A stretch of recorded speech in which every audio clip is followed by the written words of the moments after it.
জয়ন্ত সিং এর গ্রেফতারির পর প্রায় 1 বছর কেটে গেলেও এখনো আরিয়াদহের বিভিন্ন জায়গায় জয়ন্ত সিং এর গ্যাংয়ের দাপট এবং অত্যাচার সেটা কিন্তু চলছে। স্থানীয় বাসিন্দারা যেটা অভিযোগ করছেন, এই কেসের মূল অভিযোগকারী যেটা অভিযোগ করছেন, যে গত কয়েকদিনের মধ্যেই তাদেরকে বিভিন্নভাবে হুমকি দেওয়া হয়েছে। সিং এবং তার গ্যাং তারা বেরোনোর পর, জেল মুক্তির পর বাড়িতে ঢুকে হামলা করা হবে এমন মারাত্মক অভিযোগ এসেছে। এছাড়া আরও তারা যে অভিযোগ করছেন যে তারা যখন আদালতে যাচ্ছেন এই মামলায় সাক্ষী দানের জন্য, তখনও তাদেরকে হুমকি দেওয়া হয়েছে। 3 বার পুলিশের কাছে গিয়েও এখনো কোনো সুরাহা তারা পাননি, এমনটাই তাদের দাবি। ক্যামেরায় দীপ্তেন্দু চক্রবর্তীর সঙ্গে ময়ূখ ঠাকুর চক্রবর্তী, এবিপি আনন্দ, কলকাতা। রাজ্যে ফের করোনা উদ্বেগ। মগরাহাটে 2 কোভিড আক্রান্তের হদিশ। বছর 20 মহিলা ও এক কিশোরের শরীরে সংক্রমণ। শ্বাসকষ্টের সমস্যা নিয়ে ডায়মন্ড হারবার হাসপাতালে এসেছিলেন এই দুজন। শ্বাসকষ্ট নিয়ে সমীক্ষা চলছিল হাসপাতালে। সমীক্ষার জন্য দুজনের নমুনা পরীক্ষায় কোভিড পজিটিভ রিপোর্ট আসে। 2 আক্রান্তের শারীরিক অবস্থার খোঁজ খবর রাখছেন আধিকারিকরা। সংক্রমণের বিষয়ে জানানো হয়েছে ডায়মন্ড হারবার স্বাস্থ্য জেলার আধিকারিকদের। মগরাহাট এলাকায় নজরদারি বাড়ানো হয়েছে।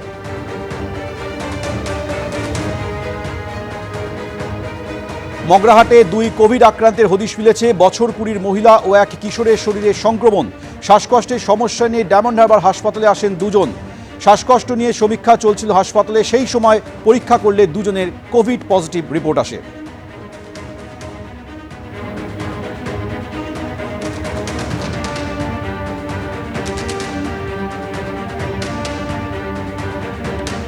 সরাসরি আমাদের সঙ্গে রয়েছে প্রতিনিধি ঝিলম করঞ্জয়। ঝিলম, মগরাহাটে যে দুজন কোভিড আক্রান্তের হদিশ পাওয়া গেছে তাদের সম্পর্কে কি তথ্য রয়েছে? একই সঙ্গে রাজ্যে যেহেতু করোনা নিয়ে উদ্বেগ বাড়ছে, স্বাস্থ্য ভবন কি পদক্ষেপ করছে?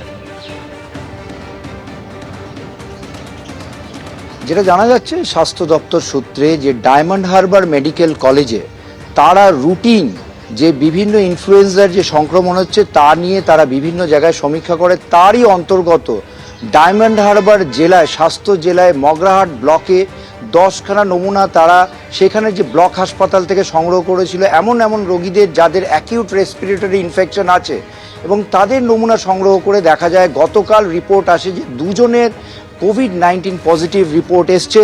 এবং এই দুজনের ক্ষেত্রে দেখা যাচ্ছে একজন মহিলা 20 ঊর্ধ্ব 25 থেকে 24 বছর বয়স, আরেকজন 12 বছরের কিশোর, এবং দুজনের শারীরিক অবস্থা স্থিতিশীল ছিল। তবে স্বাস্থ্য দপ্তরকে পুরো বিষয়টা জানানো হয়েছে, যেটা জানা গিয়েছে যে তারা সেই রোগীদের শারীরিক অবস্থা যাচাইয়ের চেষ্টা করছে। এখন সিদ্ধান্ত নেওয়া হয়েছে যে মগরাহাট ব্লকে আরও অনেক নমুনা সংগ্রহ করে পরীক্ষা করা হবে।